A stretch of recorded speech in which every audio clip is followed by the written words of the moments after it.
తిరుపతి వెడుతున్న వాడికి పెద్ద ప్రమాదం జరిగినట్టుగా కలొచ్చి భయపడిపోయి పైనుంచి కింద పడిపోయాడు. ఒక్కనాటికి కింద పడడం 6 అడుగుల పొడవున్నాయన ఆయనకి పైనుంచి కింద పడడం కుదరదు, ఎందుకంటే 2 గొలుసులు అడ్డుకుంటాయి ఆయన్ని. అలాంటి ఆయన విచిత్రం పడిపోయాడు.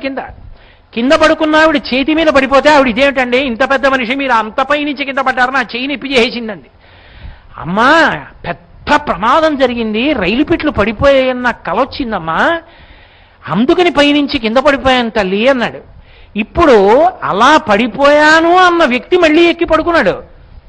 నిజంగా రైలు పట్టాలు తప్పిపోయింది, ఎన్నో పెట్లు పడిపోయాయి. చిత్రం ఏమిటంటే ఆయన అలాగే ఉన్నాడు. ఆ రైల్లో ఉన్న వాళ్ళకు కూడా చిన్న చిన్న దెబ్బలు తగిలే, అందరూ దిగిపోయి మళ్ళీ పక్కన బస్సులు ఎక్కి అది ఏరేడుగుంట దగ్గర కాబట్టి తిరుపతి వెళ్ళిపోయారు. అంటే ఇప్పుడు తాను అనుభవించవలసినది ఒకటి దగ్గరికి వచ్చేస్తుంటే ఆ రైలులో వాడు ఉన్నాడని వాడిని కళ రూపంలో